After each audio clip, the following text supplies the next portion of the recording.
Good evening and welcome everybody to the webinar. My name is Roisin White and I'm a Communications Executive here at Fingal County Council. I'll be your host for tonight's webinar, which is part of the public consultation for the Royal Canal Urban Greenway. The Royal Canal Urban Greenway is a proposed high-quality greenway route which will serve Castleknock, Blanchardstown, Clonsilla, Coolmine and the wider Dublin 15 area. It will extend to the Fingal County border, where it will meet with the Kildare section of the Royal Canal Greenway, which stretches on through the Midlands and to the west of Ireland. The Royal Canal Urban Greenway is envisaged to be a flagship scheme for recreation and tourism in the county, with the potential to enhance the local economy, ease commuting and improve linkages across the Dublin 15 area. Tonight we'll present the preferred route for this scheme. This is the second stage of public consultation and we're once again seeking your input. This is the second of two webinars that we've been holding as part of the consultation process. Last week's webinar was recorded and is already available to watch on our website. This webinar will also be recorded and that recording will be available at fingal.ie/Royal Canal Urban Greenway later on this week. At that address, you'll also find the video we just played at the beginning of the session, as well as copies of all the documents relating to the project so that you can review them at your own pace if you so wish. This non-statutory public consultation process commenced on May 25th and is running until July 7th, and it's important that we hear your views on our plans.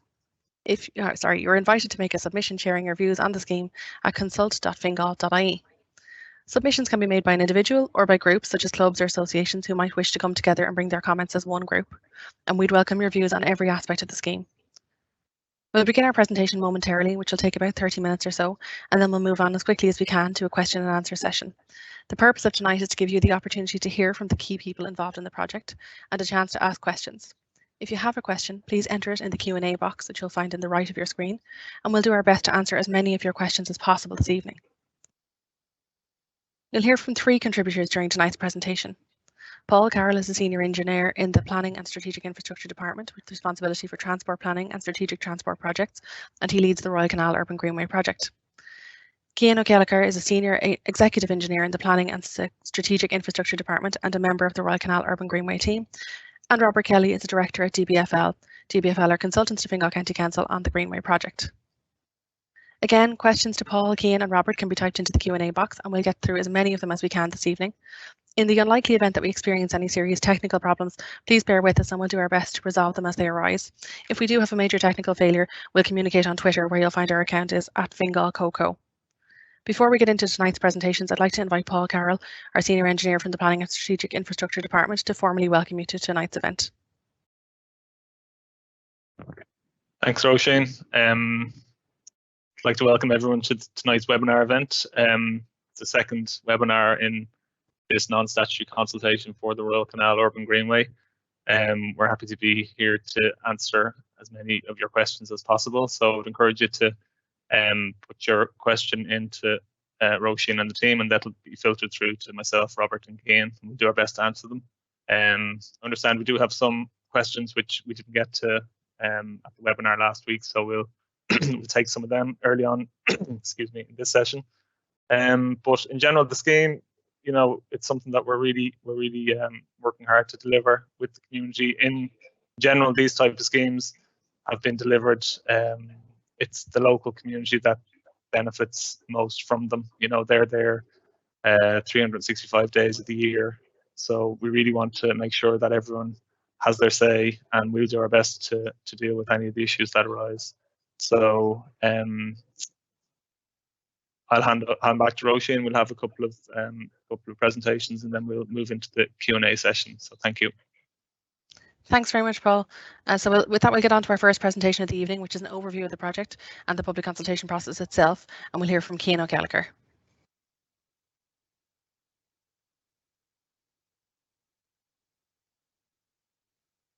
Good evening. My name is Cian O'Kellicher. I'm a Senior Executive Engineer of Fingal County Council, and I'm going to give a presentation on the Royal Canal Urban Greenway, the public consultation process, where we are today, and the next steps going forward. The Royal Canal Urban Greenway will provide a high-quality greenway route which will serve Castleknock, Blanchardstown, Clonsilla, Coolmine, and the wider Dublin 15 area. The scheme will provide significant benefits to the surrounding community and to future generations. Ultimately, it forms part of the wider Dublin to Galway Greenway route, which will be a national tourist attraction. We previously held an emerging preferred route public consultation in March 2019. Following this, it was agreed to carry out a more detailed assessment of the emerging preferred route around the deep sinking area. This assessment is now complete, and we have engaged in a further round of public consultation on our proposals for the scheme. This is a non-statutory online public consultation, which means it's not set out in any planning legislation, but it would be regarded as best practice to consult at this stage. The dates are from the 25th of May to the 7th of July 2021. Online information is available at fingal.ie/Royal Canal Urban Greenway and on our consultation portal, where submissions can be made. We're not in a position to hold in-person events due to COVID-19 restrictions, and we'll be unlikely to hold events in the near future. We are publicising the scheme through leaflet drops in the region of 11,000 to households in the Dublin 15 area, letters to impacted landowners, newspaper ads, press releases, use of online media platforms, and through our public partnership network. The public engagement will consist of submissions through the consultation portal.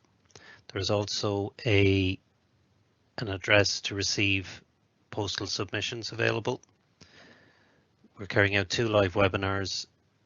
There's a questionnaire on the consultation portal that, once completed, will be treated as a submission. Other requirements will be determined as the consultation process progresses. An FAQ is also being developed and will be posted to the website once we've assessed submissions. Documents published as part of the consultation include engineering drawings, architectural drawings, concept video and images which show what we want the scheme to look like once we've completed the scheme. Ground investigation report, primarily along the deep sinking area, route options report, public consultation report, and GDG independent feasibility and constraint study. This was an independent study and review of the work carried out by DVFL on the preferred route and in the deep sinking area. The scheme extends from the Kildare border in the west to the 12th lock at Castleknock, where it joins the existing scheme which runs towards Ashtown. We've engaged in considerable stakeholder engagement to date, including with Waterways Ireland, the NTA, Dart Plus West, Irish Rail, the Community Gardaí and the Garda Crime Prevention Unit. And as part of this stakeholder engagement, we're undertaking this public consultation. There are considerable benefits from this scheme to the residents of Dublin 15, including improved sustainable transport options. Essentially, we'd be providing a sustainable transport link through the heart of Dublin 15. Safer routes to schools. There are a considerable volume of schools along this route, some of whose pupils already use the canal as their route to school. We'd be providing a much improved facility for those users. Links to public transport, in particular if Dart Plus goes ahead, social inclusion through connectivity, connecting some of the newer areas to the west of Dublin 15 with the heart of Dublin 15 in Clonsilla, Blanchardstown, Castleknock. Promoting recreational activities, promoting physical activity, health and well-being, enhancing and protecting the historic Royal Canal. Links to the Greater Dublin Area Cycle Network, which is a network that's been progressed by the NTA in conjunction with the local authorities, and which will provide a number of local links. This route would provide the spine for these local routes to link into, and fulfilling regional and national sustainable transport objectives. One of the main areas of concern from the 2019 consultation was the north versus south bank between Coolmine and Castleknock along the deep sinking. An independent feasibility and constraint study has been undertaken, and the project team have identified considerable constraints to constructing the Greenway along the south bank. As you can see from the two images on this slide, proximity to the rail line is one of those constraints. The rail line is held up by retaining walls, some of which, as you can see in the bottom image, have considerable tree growth and vegetation growth within them. For us to come in and start excavating and removing that vegetation is not practical. The monitoring we'd have to undertake to ensure that slippage or subsidence of the rail line didn't occur will be too onerous on the project. Robert Kelly, the project director from DBFL, will go through the constraints in further detail during his presentation. The next steps for us on the project following this consultation will be to consider and report on the consultation submissions.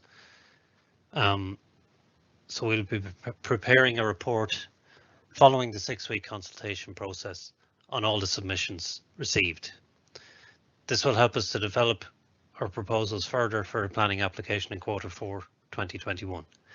The statutory planning process is to be determined following screening for EIA and AA.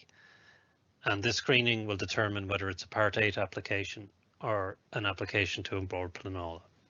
Part 8 application is whereby the project team would apply for planning permission from Fingal County Council, and approval would be determined by the elected members. Should the project cross thresholds for EIA and AA, an application to onboard Planola would be required, and this screening process will take place following this consultation. Statutory public consultation periods will be required for both of these processes, so there will be a further consultation process when we lodge a planning application. These are the projected timelines for the Royal Canal Urban Greenway. So the project commenced in 2018 and we're now at preferred route public consultation in Q2 2021. And as set out following this, we'll carry out our screening for EIA and AA and determine the statutory process required and our preliminary design. I'm going to hand you over to Robert Kelly from DBFL now, and he'll run through some of the aspects I've gone through there in more detail. Thank you. Thanks very much, Cian, for that. So just a reminder, if you have any questions for Cian, go ahead and type them into the Q&A box and send it on to us. We plan to spend as long as we possibly can answering your questions tonight. And if your question doesn't feature tonight, please don't worry, it'll be passed on to the project team for consideration. If it hasn't been answered tonight, it may have been answered in the prior webinar. And as I mentioned, that recording is also available on the website to view. So our next presentation is from Robert Kelly of DBFL, who'll describe the scheme in some further detail.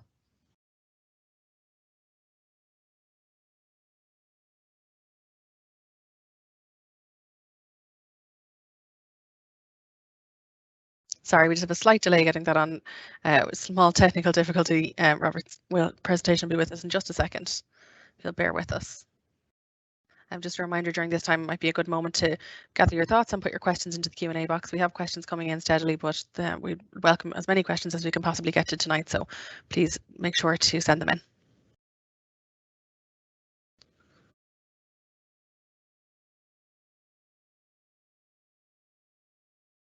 Again, apologies for the technical delay. We'll be with you in just a moment with Robert's presentation. We just have a small issue.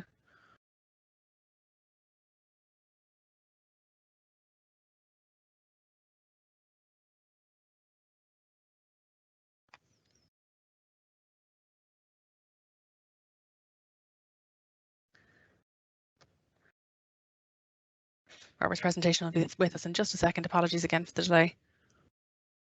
And just a reminder again, this might be a good time to type your question into the Q&A box. As I said, we'll get to as many as we can, and we intend to start this evening with some of the questions we didn't get a time to get to last week, as we had so many participants in the webinar. We'll do our best to answer as many as possible this evening.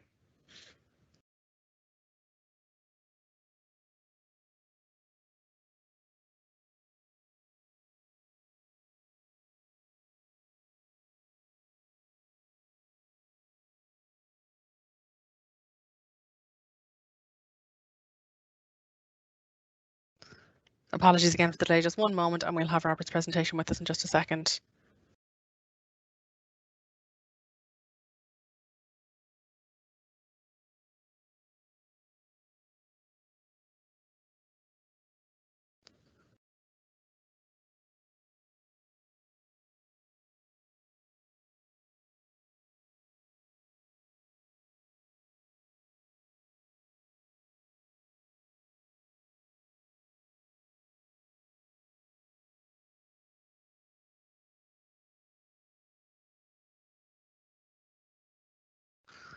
Apologies again for the technical difficulties we're having this evening. We'll get the sound working on Robert's presentation in just a moment.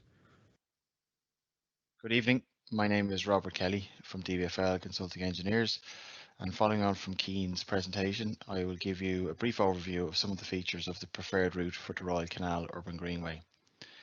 The Greenway, as shown in the map here, will run between the county boundary in the west to the existing section as constructed between Ashtown and Castleknock in the east. The scheme will be approximately 8 kilometres in length and will generally follow the northern embankment for the majority of its route, with the exception of a crossover section between Coolmine and Castleknock. In terms of the western section of the Greenway, it will be approximately 3 to 4 meters wide and will be constructed within the existing embankment on the northern side of the canal, so as to preserve a riparian strip between the Greenway and the water's edge. The Greenway will be constructed using materials which are sensitive to the existing rural environment in this area, such as unbound paving materials, as illustrated on this image, which is the approach to Pakenham Bridge or Blanchardstown Lane. As the Greenway moves eastwards beyond Hansfield, the Greenway will be 4 meters in width and will be constructed using a bound pavement, as illustrated in this image, which is just to the west of Clonsilla station. As we move east of Coolmine Road, the Greenway will continue along the northern embankment, which is the opposite side to the existing towpath, which at this point is on the southern side of the embankment, immediately just to the north of existing minute rail line. The Greenway will be routed along the upper level of the northern embankment so as to preserve and minimise the amount of tree loss in this area before bringing the Greenway through the Brompton open space and then crossing over the canal, as shown in the yellow image, yellow line here, to the southern side of the canal before proceeding on towards Castleknock. The key features of the design as proposed in this area will facilitate connection points onto the Greenway via Delwood Close and then via Brompton Grove and the open space at Brompton. Between these points, the Greenway will be fenced and enclosed using fencing and also planting. The number of access points through on this section is a reduction in the previously indicated number of access points shown in the 2019 proposals, which indicate a potential for 6 number of access points. In terms of the measures that will be applied through this area to minimise the interference and alleviate security concerns of residents, the Greenway will be established on a lower level than the existing embankment to maximise vertical separation to adjacent residential properties in Delwood and Brompton. Fencing will also be provided in conjunction with defensive planting, as shown on the left of this image here. Alternatives were considered through this section. A number of alternatives were considered, and primarily the main alternative suggested by participants in the last consultation was to route the Greenway along the southern embankment adjacent to the rail line and along the existing towpath. It was considered that this option would have significant environmental impacts, and as such the preferred route will continue along the northern embankment. The image here presents the existing environment from the canal facing westwards towards Kirkpatrick Bridge, and as you can see is a heavily vegetated and natural environment. If a greenway was to be constructed on the southern side, significant structural intervention would be required, which would consist of a cantilevered structure extending over the existing water, and which would require the removal of the trees on the southern embankment, which would result in a significant visual and environmental impact. In terms of the benefits of the preferred route in comparison to the alternative option on the southern embankment, these are summarised in the slide shown under integration, constructability, environment, safety and economy. It's considered that the northern embankment offers greater potential for integration, as there are additional opportunities for permeability and access points on the northern embankment which cannot be possible on the southern side owing to the proximity to the rail line. This would restrict the number of access points between Coolmine Road and Castleknock Road, which is a 1.5 kilometre stretch. In terms of constructability, the southern embankment would require considerable and significant restrictions to be borne in mind when constructing the solution adjacent to the rail line and also the canal. This would require works to be undertaken at night when the rail line is not in operation, and would also require the closure of the canal for approximately 6 months, as well as the towpath. The works on the northern embankment of preferred route could take place during normal working hours and would not have an impact on the rail line or the canal. In terms of environment, I touched on the loss of vegetation and the entire removal of trees between the existing towpath and the rail line, and those beneath the existing towpath and the water's edge, which would have a significant visual and ecological impact on the canal. The northern embankment requires the removal of trees also, but the routing of the preferred route on the upper level of the embankment has been sited as such so as to minimise and preserve a level of trees between the greenway and the canal. In terms of safety, as I mentioned before, integration with the lack of opportunities to provide access points between Coolmine Road and Castleknock Road in the southern option, this will lead to greater potential for antisocial behaviour, resulting in safety and security issues for greenway users. The preferred route, which has been developed in consultation with An Garda Síochána crime prevention unit, includes measures to protect and ensure the security of adjacent residential properties, including fencing, defensive planting, and also separation of the greenway as it runs through the Brompton open space to minimise potential privacy issues through that area. In terms of economy, which is one other factor that's been considered as part of a multi-criteria assessment, the southern embankment solution would be more costly, both in terms of the capital costs required to construct it owing to the various constraints, and also in terms of ongoing maintenance because of the access limitations. The northern embankment would be a more economical option in terms of construction cost and ongoing maintenance also. So in terms of the preferred route and addressing some of the concerns raised in the previous consultation, the following mitigation measures are proposed. The greenway level will be lowered to the rear of properties in Delwood and Brompton to maximise vertical separation and ensure privacy. Visual screening and defensive planting would also be introduced. Fencing and screening of the greenway through the Brompton open space would also be proposed, and the number of connections onto the greenway will be reduced to 3 in number. A parking management scheme will be developed by Fingal County Council Operations Department to address concerns relating to park and ride adjacent to the greenway, and the landmark bridge crossing of the canal has been altered to maximise separation to properties in Roselawn. And tree loss, while will be required on the northern embankment, replacement planting will be proposed as part of a landscaping scheme. And finally, from me now, just an image east of Castleknock Road, which shows the greenway routing along the southern embankment between the 12th Lock and Granite Bridge, and as with previous sections, it will be a 4 metre wide greenway constructed of a bound pavement. that's it for me now, and I'd welcome any questions you might have in the Q&A session later. Thank you. Thanks very much, Robert. So as promised, we're going to try and get through as many of your questions as we can this evening. Thank you for sending them in. I can see they're flying in the Q&A box here. I'm going to ask our panelists now, Cian, Robert and Paul, to turn on your mics and your screens, and we'll start with a couple of questions that we ran out of time for last week and then move on to the ones that are coming in this evening. So my first question will go to Paul Carroll. Paul, can you highlight how concerns raised by residents during the last consultation in relation to the Greenway going on the North Bank have been addressed in the route that's currently out for public consultation?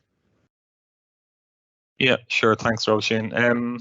I suppose we had a non-statutory consultation in 2019, and one of the main issues that arose at that stage from residents in the locality was the issue of the North Bank versus South Bank, and there was a lot of concern that the South Bank should be the one that would be developed. So as part of that feedback, we were happy to commit to having a much more detailed look at that at this relatively early stage in the process than we would normally have.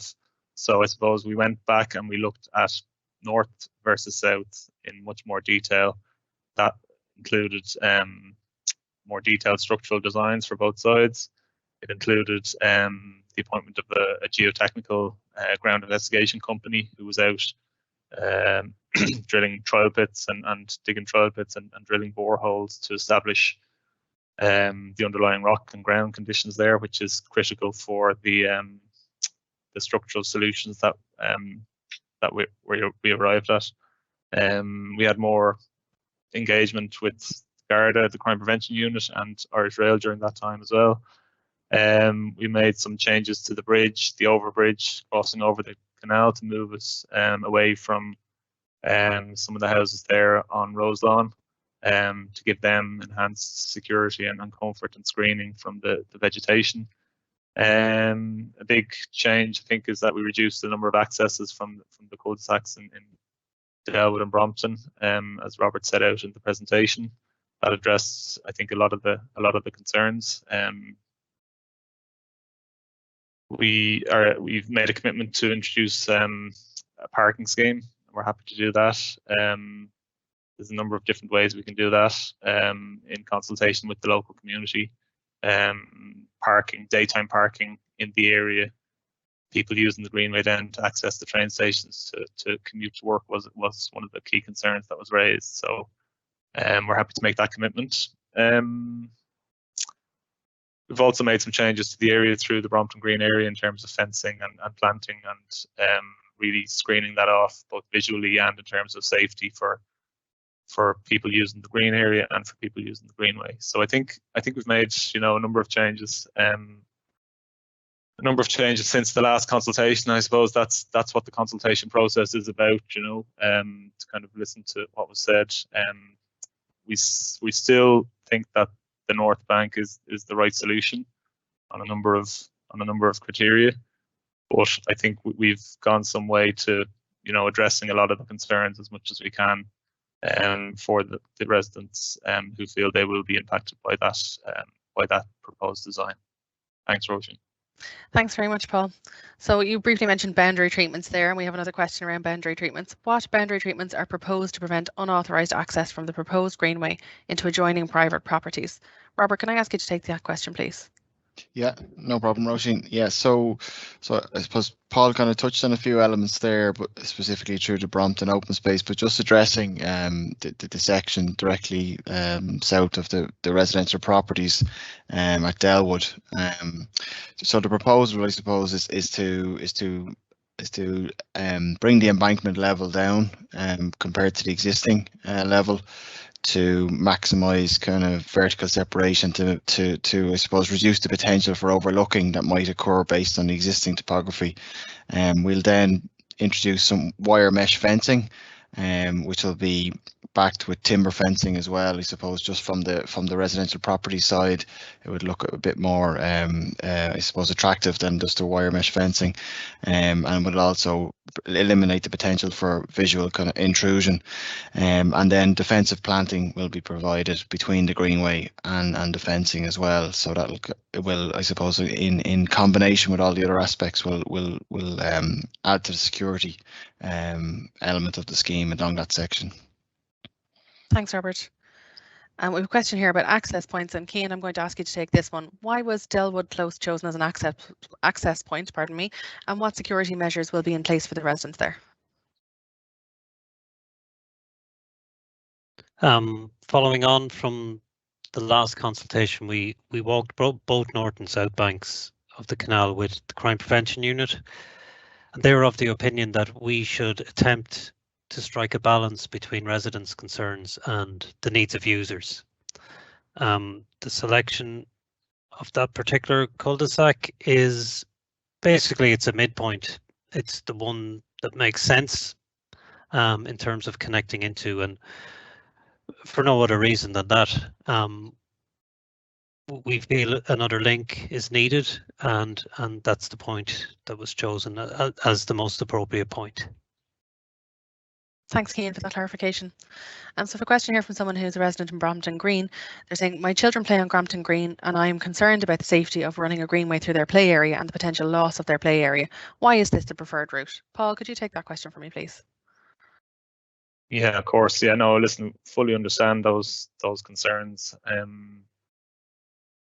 I suppose we've made a key design change to it in terms of the greenway itself will be fenced off.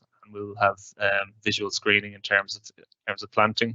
We'll develop a planting scheme along there that will be, semi-mature planting, and we'll make sure that it goes into the right specification. That it's not just poor quality saplings or whatever at the start that takes 10 years to actually develop. So that'll provide a visual and a physical screen between the green area and the greenway itself.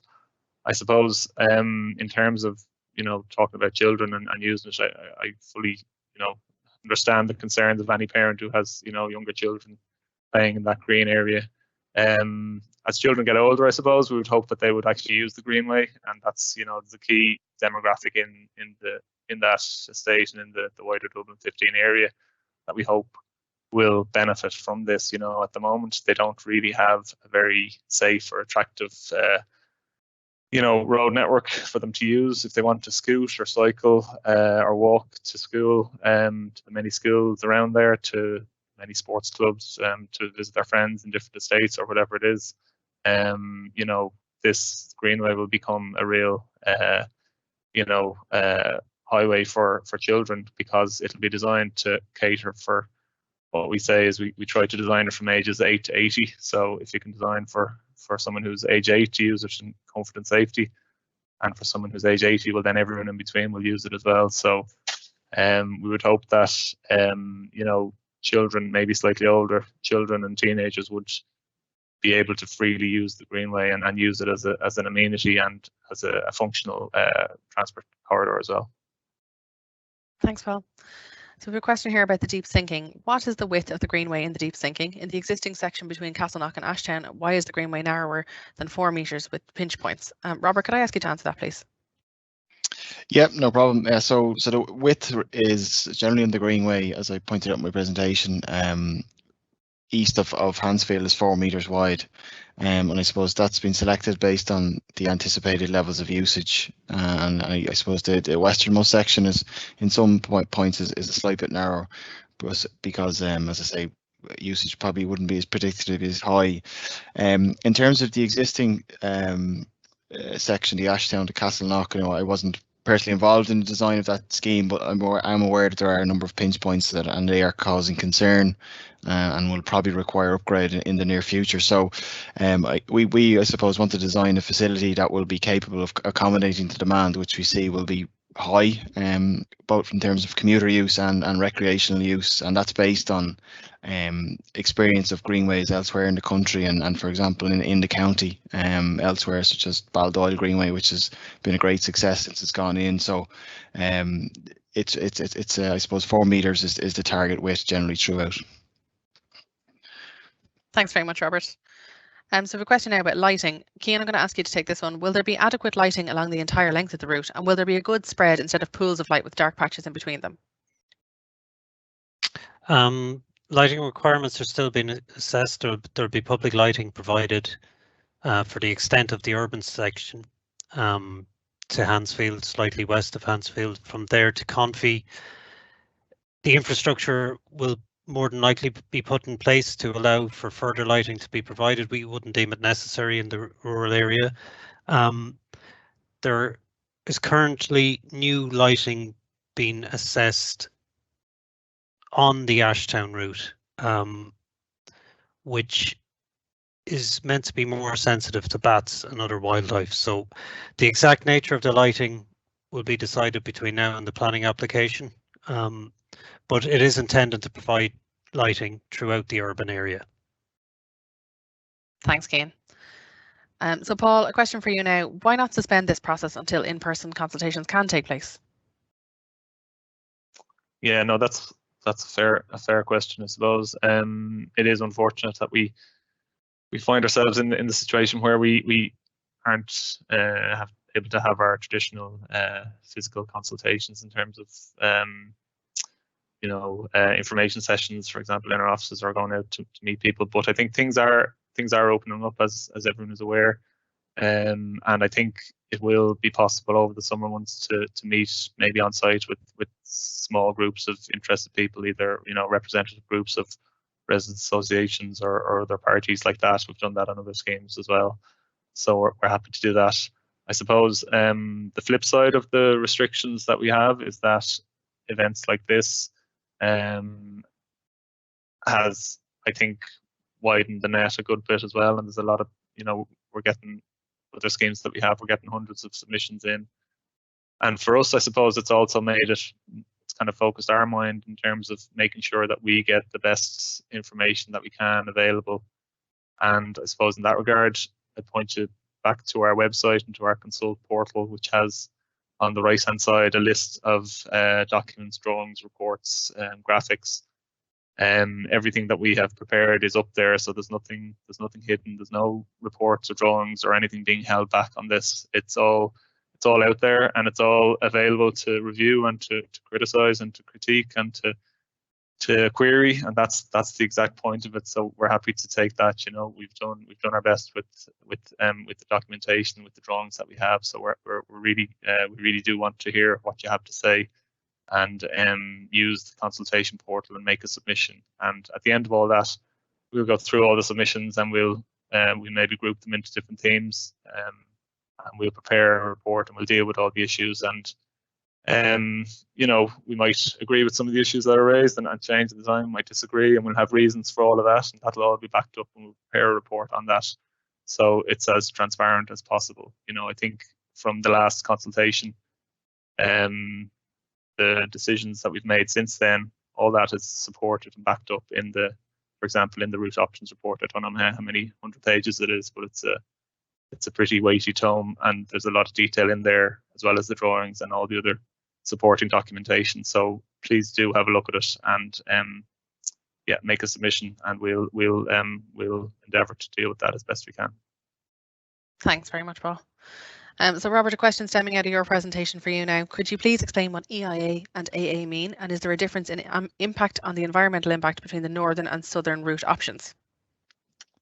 Yeah, no problem, Roisin. Yeah, so EIA, or what's called the EIAR nowadays, is an environmental impact assessment report, and AA is appropriate assessment. So generally, any development such as the Royal Canal Urban Greenway would have to be screened for an environmental impact assessment report and an appropriate assessment. And I suppose the difference being is the environmental impact assessment report will deal with a range of environmental issues, so whether they be ecology, landscape and visual, noise, air, etc. Appropriate assessment focuses on the impacts on what are called European sites, which are either special areas of conservation or strategic areas or special protection areas or strategic areas of conservation, and they're really related to highly designated sites, which the Royal Canal is not a European site or highly designated site, but there may be pathways to a European site, and that's why all developments such as this have to be screened for that type of assessment. So if they happen to be screened for an EIA or an appropriate assessment, it means the application must go through on board Planola to obtain planning approval, rather than a Part 8 process, which is through the council's own process. So in terms of the environmental impacts, I suppose we tried to summarise them as succinctly as possible in the presentation there, but there's a lot of detail in the documentation which kind of sets out, I suppose, the advantages and disadvantages of the north and the south in environmental terms. While there is tree loss on the northern side, and that's not to be underestimated, we see the impacts of the southern option on from an environmental perspective, not only in terms of tree loss, but landscape and visual, and as well as cultural heritage, taking into account the canal status as a protected structure. We see that as having a more pronounced environmental impact. Thanks, Robert. Thanks. Cian, will there be further details made public as the design progresses? Some additional drawings are needed to understand and resolve some of the local residents' concerns, particularly around items like heights of bridges and proximity to houses. Yeah, there'll be further consultation on this project through the statutory processes. In terms of the proximity to houses, I assume we're talking about the bridge across the canal at Castleknock. That bridge has been moved away from properties as far as is feasible, really, in the Roselawn area. In terms of the height of the bridge, you need to look at the height of the Coolmine bridge over the canal and the Castleknock bridge over the canal. They're the clearances required for us on this bridge. So it would not be comparable, say, to a pedestrian and cycle bridge over the Dart line, which requires significant clearances. So the clearance we have to get would be a clearance to allow a bridge pass underneath the preceding bridge and the following bridge. I think the clearance over the water would be in the region of between 10 and 12 feet. And we're in discussions with An Garda Síochána on whether security measures will be required on the bridge. That detail hasn't been finalised yet, so we're still in the process of finalising some detail, but certainly at later stages in consultations there will be further detail on the bridge, the size and the aspects of the bridge from different locations.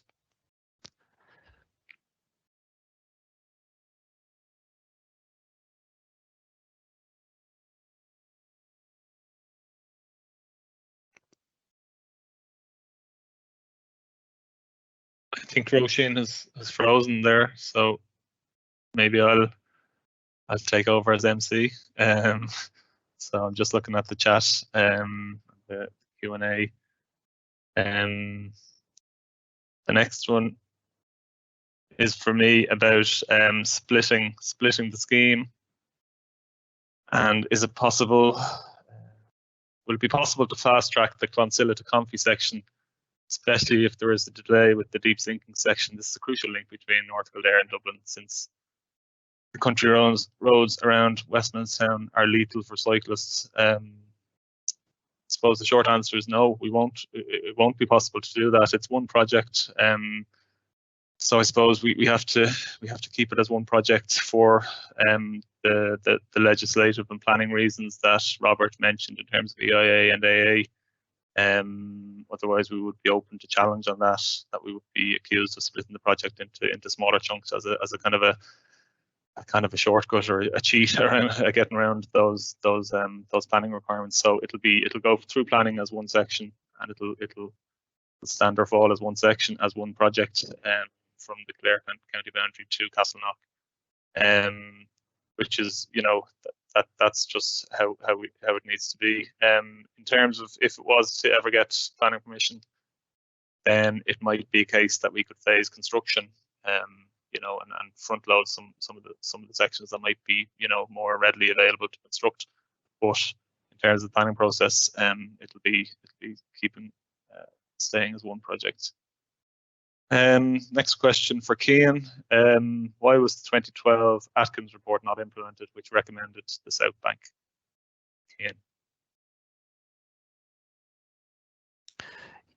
Cian. Just for those not familiar with it, the Atkins report in 2012 was a high-level feasibility and constraint study looking at the feasibility of the route from the 12th lock to the Kildare border. The study highlighted considerable constraints that had to be overcome, which were subsequently highlighted by DBFL through their work following their engagement in the project in 2018. And those constraints included proximity to the rail line, the risk of embankment failure during construction works, which were highlighted by Irish Rail at the time of the Atkins report in 2012. It also highlighted the condition, location and type of embankment and structures holding up the rail line, the narrowness of the path at certain locations, the steep gradient towards the bridge at Coolmine, and it highlighted the slow and difficult nature that construction along the southern embankment of the deep sinking would take. It would be a slow construction process and very difficult. One of the issues it raised in the Atkins report was that certain sections of it, of the southern towpath, are inaccessible to construction vehicles, which is a considerable constraint. All the Atkins options along that route were similar to the options that were looked at by DBFL, in that they would require, for certain lengths of the cantilever, horizontal restraints, which would be required to be bored in under the rail line. Irish Rail could not guarantee us that they would not sever those anchors or those restraints, and we could not guarantee that in construction or following construction that settlement of the rail line wouldn't occur. All those constraints that Atkins identified in that high-level report, which was largely a desktop study looking at the existing towpaths, we agree with all those constraints, and following considerable further work, we've come to the conclusion that those constraints are not surmountable. And those constraints are too onerous for the project and too onerous for the design team and the project team to overcome. So largely we agree with the Atkins report. The Atkins report did what it should have done. We've subsequently had an independent geotech company look at DBFL's conclusions with regard to the South Bank, and they concur with both DBFL and Atkins that the southern option is feasible, but with constraints. Now, what's feasible in a design office and an engineering office when you're designing for ideal conditions is totally different to applying a design in real world conditions, particularly those around the deep sinking area adjacent Coolmine station. I hope that covered the Atkins report. Thanks, Cian. Apologies for that, folks. I just dropped off briefly. We had some issues. I'm going to just try and get to a last couple of questions before we wrap up because we're getting tight for time. Cian, I'll go back to you again. Will compulsory purchase orders or land acquisition be required from private property owners at Delwood or Brompton for this scheme? From the land ownership maps we've been given through the PRAI and Waterways Ireland, we don't envisage taking back gardens. There may be some boundary treatments required, as we've discussed earlier, to improve people's boundaries. However, there may be further encroachment beyond what has been regularised with Waterways Ireland over the years. We cannot guarantee that our scheme does not go through any further encroachment. In fact, our scheme acts as a buffer to the remaining green infrastructure and wildlife corridor along the North Bank, which has had some encroachment over the years. And, you know, the position of the Greenway should prevent encroachment down to the riverbank along that route. But we don't intend taking existing gardens where people have regularised their position with Waterways Ireland. And like I said, any encroachment that's occurred over the last couple of minutes, over the last couple of years, we can't guarantee that we won't take that back. Thanks, Cian. Paul, a question for you now. Is cost the main deciding factor in choosing between the north or south side as the preferred route? No, I know we're running short on time, so I'll be brief. No, it's not the main deciding factor. It's one of a multi-criteria assessment. You know, it is one of those criteria, but it's not the main one. The other impacts will be the fact that a better solution is possible on the North Bank in terms of making it connectable into the surrounding area, making it a safer, you know, and perception of safety around that being much greater on the North Bank than on the South Bank. And the environmental impact, in fact, on the South Bank can't be underestimated. This huge environmental impact would hit that South Bank if we were to do the solution there. So, and the visual impact on the canal would be pretty severe as well for that South Bank option. So the North Bank scores much higher on a range of issues, including cost. Thanks. Thanks, Paul. So one last question and comment from somebody who has sent their Q&A in. The presentation looked fantastic and is obvious FCC have put a lot of work into this and thought into it. This person is a long-term resident in Castleknock and say they have been waiting for many years for the Greenway to progress while watching it progress west of Maynooth with envy. When do they expect the work to commence on this part of the Greenway? Yeah, so at the moment we'll assess the submissions that are made as part of this consultation. We'll look at them and we'll amend the design as needed over the summer. We would hope to work towards a planning application in the autumn of this year.